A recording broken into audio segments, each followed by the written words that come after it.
During dinner with my parents, I got a text. Get up and leave. Don't look back. Welcome back with a new real shock story. Before we start, comment and tell me which city you're watching from. AT the end. Don't forget to subscribe and rate it from 0 to 10. Let's enjoy the story, everyone. I was sitting at the dinner table with my parents, the usual chatter filling the room. The smell of roasted chicken and mashed potatoes wrapping around me like a blanket. Everything felt normal, or at least, I thought it did. I laughed at one of my dad's jokes and rolled my eyes at my mom's teasing, and for a moment, it felt like any other night. My phone sat beside my plate, face down. I barely even glanced at it, and then it buzzed. At first I ignored it, thinking it was just a text from a friend, or maybe a notification, but when I picked it up, my hands froze. The screen was simple, short, and terrifying. Get up and leave, now. My chest tightened, and a cold wave washed over me. I stared at the message, hoping my mind was playing tricks on me, that it was a mistake. But the words burned themselves into my thoughts, and I felt the first stirrings of panic. I looked up at my parents. They were smiling, chatting, completely unaware of the storm I was suddenly caught in. I wanted to speak, to explain, but my voice felt stuck. My mind raced through every possibility. Who could have sent this? A prank? A mistake? My stomach twisted. Something told me, deep down, that it was neither. Something in my gut screamed danger. And then I saw movement outside the window. Just a flicker, a shadow disappearing behind a tree. But it was enough to make me freeze. I swallowed hard, heart hammering in my ears. My home, my safe little bubble, suddenly felt exposed. Every instinct I had told me to leave, to run, but I couldn't do that in front of my parents. I couldn't explain why. They would think I was overreacting, maybe imagining things, but I knew I wasn't. I tried to calm myself, telling myself it was just someone walking by, nothing more. But then the phone buzzed again, another message, even shorter, even sharper. They're watching. Don't wait. My stomach dropped. My hands trembled as I gripped the edge of the table. I felt my breath catch in my throat. This wasn't just a scary joke. This was real, terrifyingly real. I glanced around the room, searching for signs of someone, anything out of place. The shadows seemed darker, the corners of the room distilled. The ticking of the clock on the wall sounded loud, almost like a countdown. I felt trapped in a place that should have felt safe. My parents continued their conversation, completely unaware of what was happening. I envied their ignorance, but I also felt a crushing weight because I couldn't let them see, couldn't let them know how close danger was. The knock came next. Soft, deliberate. I froze. My parents didn't hear it. My heart pounded faster, and a cold sweat formed on my neck. I didn't dare move. My mind raced through every scenario. If I opened the door, what would happen? If I didn't, would they force their way in? The shadow outside shifted again. Someone was there, watching, waiting. I gripped the phone, fingers white around the edges, trying to think. Rationally, I should call someone, but who? And what could I say without revealing myself? Every choice felt dangerous. Every second felt like a trap. And then the phone buzzed again. Another message, almost mocking in its simplicity. Open the door, or you'll regret it. I swallowed hard, shaking, and made a decision. Slowly, carefully, I stood, my legs stiff, every nerve on fire. My hand reached toward the doorknob, trembling violently. Outside, the shadow shifted again, and a low voice called my name. It wasn't just a stranger. Someone knew enough about me, my routines, my life, even this house to target me. My mind spun. How had they been watching? How had my ordinary life been exposed so completely? I felt the fear and the anger collide inside me. The injustice of it was unbearable. Why me? Why now? I realized in that moment that my world, my ordinary, safe world, had changed forever. Every familiar corner, every memory, every routine now carried the weight of vulnerability. And yet, beneath the fear, a flicker of determination sparked. I couldn't let this break me. I had to survive, to act, to fight in whatever way I could. I stepped back, heart hammering, breath shallow, ready to move, ready to do whatever it took. And just as I took a cautious step toward the door, I saw movement at the window, again a face obscured, but unmistakably there. My stomach dropped, blood running cold. Someone had crossed the boundary that made this my home, my sanctuary. The line between safety and danger had vanished. That night, I learned something I never wanted to know. Fear could invade anywhere, even the places you thought were untouchable. And when it does, the world doesn't pause for you to catch your breath. You act, you survive, or you don't. And as I stood there, frozen, heart racing, I realized the hardest truth. Life can change in a single moment, and sometimes the people or the threats you least expect are the ones waiting to rewrite your story. I didn't move for what felt like an eternity. My body was frozen, my mind racing faster than I could even process. Outside that window, the shadow lingered, barely moving, like it was waiting for me to make a mistake. My parents still had no idea. I wanted to scream, to pull them away, but my voice felt locked in my throat. I was completely alone in knowing the danger. I slowly edged toward the back door, trying to stay out of view, heart hammering like a drum in my chest. Every sound was amplified, the hum of the refrigerator, the creak of the floorboards, the whisper of the wind outside. I could feel the tension coiling tighter with every second. Whoever was out there knew I could see them. They knew I was scared, and that thought made my stomach twist. I reached the door and paused, hand trembling on the handle. A cold shiver ran down my spine as I considered my options. I could open it. I could try to reason. But what if that was a trap? What if the moment I stepped outside, everything changed? Every instinct screamed at me to stay, but staying didn't feel safe either. The messages, the shadows, the voice outside, they were all telling me the same thing. You're not in control. I stepped back from the door, leaning against the wall, trying to catch my breath. My phone buzzed again. Another message, short and sharp. They're closer than you think. Don't let them see you. I felt tears sting my eyes. Fear, anger, frustration, all of it collided inside me. How had my life turned into this? Just hours ago, I was laughing over mashed potatoes. Now I was counting shadows and calculating every single movement. The knocking returned, louder this time. Deliberate, insistent. My chest tightened as adrenaline surged through me. I realized something terrifying. This wasn't random. Someone had been watching me, tracking me, waiting for the right moment to strike. My mind flashed to everything I'd ignored before, those small, unsettling moments that seemed insignificant. The car parked outside for too long, the stranger lingering at the corner, the feeling of eyes on me when no one should have been around. And now it all made sense in the worst possible way. I had to move. I had to act. But how? I couldn't call the police. They wouldn't understand. Not yet. I couldn't let my parents see my panic. They'd never forgive themselves if something happened. I had to protect them too. My hands shook violently as I grabbed a flashlight, peering through the small gap in the curtain. The shadow had shifted again, closer now. My stomach dropped. Whoever it was, they weren't just outside the house. They were learning, adapting, testing me. Suddenly, the back window rattled. I froze.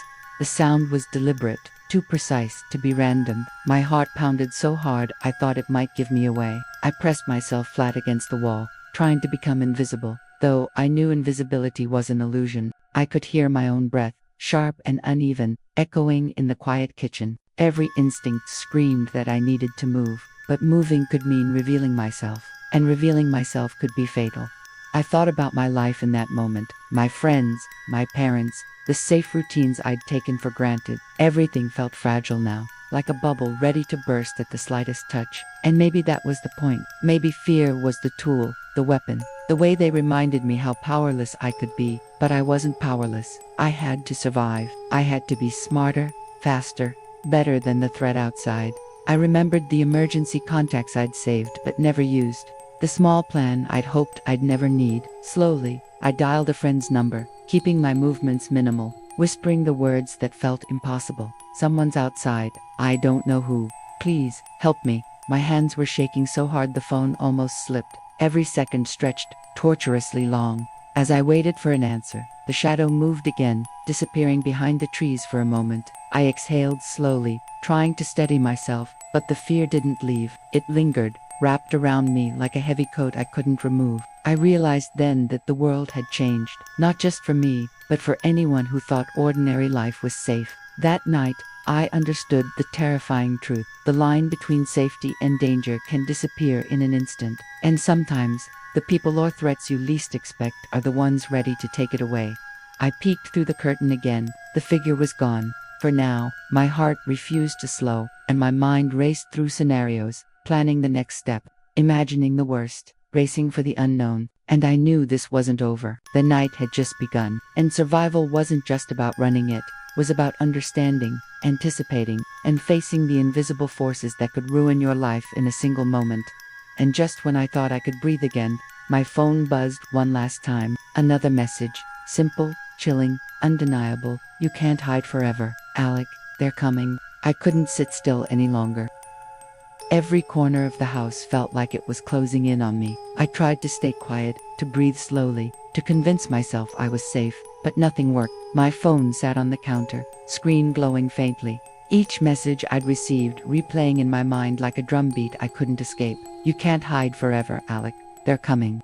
My heart raced faster than ever. I needed a plan. I couldn't wait for someone to break in. Not tonight.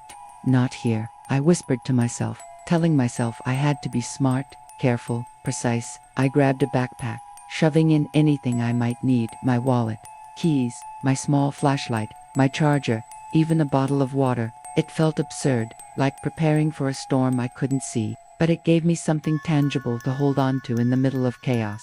The shadows outside shifted again. I could see them from the window now. A figure moving with purpose, slow and deliberate, like they were tracking me. My pulse hammered in my ears. Every instinct screamed that this wasn't just about a scare, it was personal. Someone knew me. Someone had been planning this. I couldn't understand why, but I could feel the injustice, the violation of my life, creeping in like poison.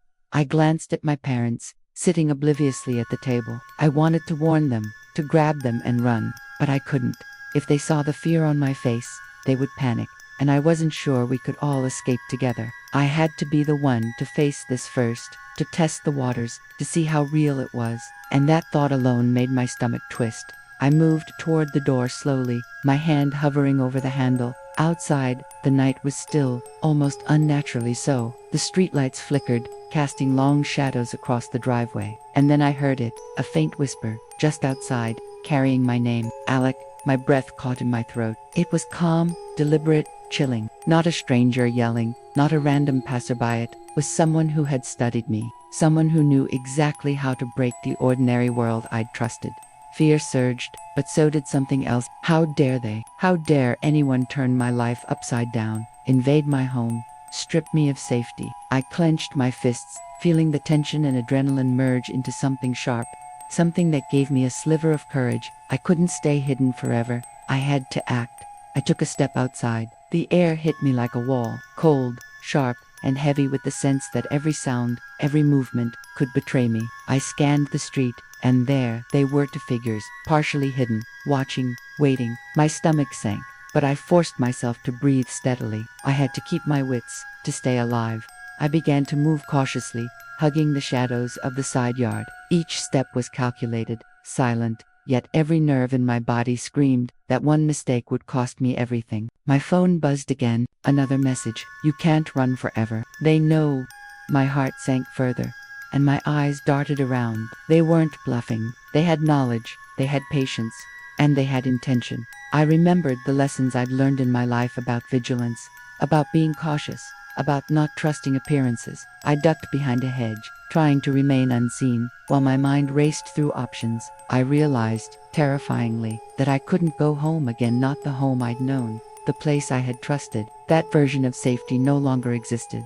Suddenly, I heard a footstep closer, not random, not accidental. It was precise, and it was coming toward me. My breath caught, and I froze, holding myself perfectly still. I could see their shadows stretching across the ground, and my chest constricted, my pulse deafening in my ears. I wanted to scream, to run, to call out, but I knew any sudden movement could be the wrong one. I thought about everything I'd taken for granted. Walks in the neighborhood, chatting with neighbors, trusting that the world was ordinary and predictable. None of that existed anymore. I was awake to a reality most people ignore, the invisible forces that can target, trap, and terrify without warning. And I realized the cruel truth: some people's lives are made unsafe simply because of who they are, how they look, and the way the world chooses to see them. Then, in the split second of hesitation, I saw an opening, a path toward the side gate, slightly unguarded. My heart pounded with fear and hope at the same time. I didn't know if I could make it, but I had no other choice. The adrenaline surged as I sprinted toward the gate, chest heaving, legs trembling, shadows chasing me in my peripheral vision. Every instinct was screaming to keep moving, to survive, to get away. As I reached the gate, I felt their presence closing in, and I realized something I had been trying to deny. This wasn't just a threat to my safety, it was a message. A reminder of the injustice baked into a world that doesn't always see you as safe, simply because of who you are. I burst through the gate, stumbling onto the empty street, feeling the cold night air hit my face. I ran, not knowing where exactly I was going, but knowing I couldn't stop. The fear, the anger, the injustice, all of it fused into a single, sharp clarity. I had to survive, and in that moment, I felt something else too, a sense of awakening, of understanding, of seeing the invisible struggles that millions endure every day, quietly, fearfully, alone. I didn't stop running until the streetlights faded behind me, the shadows of the house growing smaller, but the fear didn't leave. My chest heaved, my legs burned, and every nerve in my body screamed that I wasn't safe yet. I glanced back once, just once, and saw them. Figures standing in the yard, watching me go, calm, unmoving, intentional. That glance alone made my stomach twist. This wasn't random, this was targeted, personal. I ducked into an alley, heart pounding, adrenaline surging. My hands were shaking so violently, I could barely grab my phone to call someone. I knew I needed help, but who? The police, friends, everyone I trusted felt miles away in that moment, even though they weren't. My safety, my normal life. It all felt like it had been ripped away in a single night. I was alone, truly alone, facing something I could neither see nor fully understand. The night around me was quiet, almost eerily so. Every creak, every whisper of the wind made me flinch. I kept thinking about the messages, get up and leave. Now, they're closer than you think. You can't hide forever. Each one had driven me further, and now the reality of them, the people behind them, loomed larger than ever. I could feel the injustice searing through me, the audacity, the cruelty, the calculated fear. I wasn't just scared, I was angry, and that anger fueled every step I took. I turned a corner and froze. There they were, not just one shadow, but two, their faces obscured but their movements precise, watching me like a predator waiting for the right moment to strike. My blood ran cold, but something inside me snapped. I couldn't run blindly anymore. I had to face this. I had to survive on my terms, even if it meant taking a risk I didn't fully understand. I crouched behind a dumpster, trying to control my breathing, my hands clutching the flashlight in my backpack like a weapon. Though I knew it wouldn't do much, my mind raced through every scenario, every escape route I'd ever imagined, every mistake I could make. And then I remembered something. Visibility could be as powerful as hiding. I flicked the flashlight on briefly, just a second, catching their attention. The larger shadow jerked, startled, and that split second gave me an edge. I bolted, zigzagging through the alley, heart hammering, legs burning. One of them shouted something, but I didn't stop. I didn't look back. Every instinct told me that hesitation could be fatal. I ran past the abandoned lot, past the empty streets, following paths I knew only partially, hoping I could reach somewhere safe, somewhere I could breathe again. And then I saw it, the small convenience store at the corner. Lights on, a few people inside. My pulse raced with hope. I darted inside, panting, shaking, and the warmth of the store hit me like a shield. People glanced at me, surprised, but I didn't care. I was safe for the moment. I pressed myself against the counter, heart still hammering, and tried to calm down. The adrenaline slowly faded, replaced by a numb, hollow awareness. But even in that brief moment of safety, I realized the truth. The night had changed me forever. The fear, the injustice, the vulnerability had opened my eyes to something I could no longer ignore. I had lived my whole life thinking the world was mostly safe, that danger was distant, abstract. That night, I had learned how real it could be, how targeted, how intimate the threat could feel. And the cruelest part, this wasn't just about me. I knew now that millions of people live with this fear, this sense of danger, every day, invisible, systemic, relentless. It was about race, about perception, about the unspoken rules that make some lives inherently more at risk. My terror, my flight, my struggle, it was a reflection of a larger reality that the world often pretends doesn't exist. As I sat in that store, catching my breath, I knew I had survived this encounter, but I wouldn't be the same. The line between safety and danger, trust and suspicion, had shifted. I had faced the darkest moment of my life, and I had come out alive. but the questions lingered. How many nights like this happen without anyone knowing? How many people live under invisible threats because of who they are, where they live, or how the world sees them? And I realized something else too. Survival wasn't just about running, it was about seeing, understanding, and confronting the injustice even if fear clung to you like a second skin. That night, I discovered the terrifying power of vulnerability, but also the resilience hidden inside it.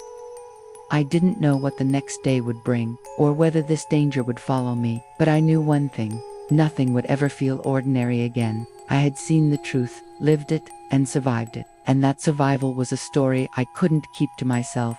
I sat in that convenience store for what felt like hours. Though it was probably only minutes, my hands were still shaking, and my heart hadn't slowed, but the worst of the immediate danger had passed. I could breathe again, at least slightly, and yet the fear didn't leave. MIT lingered in the hollow spaces of my chest, reminding me that life, as I had known it, was over. I thought about my parents back at the house, completely unaware of the nightmare I had narrowly escaped. I felt a pang of guilt for leaving them, even for a moment. But I also knew that I couldn't have helped them while I was paralyzed by fear. Survival had demanded I act alone, think alone, fight alone, and that isolation made the night even more harrowing, more real. As the adrenaline slowly ebbed, I began to think about why this had happened. The messages, the shadows, the deliberate stalking. It wasn't random. I had been targeted, singled out, made to feel vulnerable in a world that often turns a blind eye to certain threats, and I realized, painfully, that the fear I had endured wasn't just mine. It was a reflection of a larger reality. People like me, women, people of color, anyone who doesn't fit the ordinary mold the world prefers, live with this invisible threat every day. The store's fluorescent lights flickered overhead, harsh and unrelenting, and I realized I couldn't go back to my old sense of safety. That life, the carefree routines, the trust, the comfort of home, had been irrevocably altered. I had been forced to see the world for what it could be: dangerous, unjust, and unpredictable. And yet, even in that terror, I found something I hadn't expected: resilience, strength, a sense that surviving this night didn't just mean escaping. It meant learning, understanding, and refusing to be broken by fear. I thought about the people out there who lived with fear constantly, who faced invisible threats simply for being who they were. The realization was overwhelming. This wasn't just my story. It was a story that repeated itself in millions of lives. The injustice, the targeting, the subtle and overt ways the world can make someone feel unsafe, which was a reality to many, endure silently, and I couldn't ignore it any longer. When I finally stood to leave the store, I felt the weight of that night pressing down on me, but I also felt a spark of purpose. I had survived, yes, but survival alone wasn't enough. I had to carry the lesson forward, to share what I had experienced, to open eyes that might still believe the world is safe for everyone, because it isn't. Not yet. I returned home cautiously. The streets still empty, shadows stretching long in the early morning light. My parents were awake, worried, confused by my sudden absence. I didn't tell them everything, not yet, but I let them know I was safe. Their relief was palpable, but it couldn't erase the truth I had learned. That night had changed everything, and there was no going back. I thought about the future. The countless ordinary moments that could be shattered in an instant. The ways people are made to feel vulnerable simply because of who they are. I realized that awareness was a weapon, and sharing our stories was a responsibility. Fear can be isolating, but it can also ignite courage, empathy, and understanding. And maybe, if enough people saw, heard, and felt these experiences, the world might begin to change. So here I am, telling my story, not because I want pity or sympathy, but because it matters. Because life can change in a single moment, and the invisible injustices that shape our world are real, relentless, and often ignored. I survived that night, but the questions remain. How many more face threats that go unseen? How many more feel unsafe in the spaces they should call home? How long will we pretend this isn't happening? I hope my story makes you pause, makes you see, makes you reflect, because surviving isn't just about running or hiding. It's about understanding, witnessing, and acting. And if sharing this helps even one person recognize the dangers, confront injustice, or stand stronger in the face of fear, then that night, all the terror, all the adrenaline, all the pain, has meaning beyond just me. And I leave you with this thought. How many more times will life turn ordinary moments into nightmares before we finally pay attention?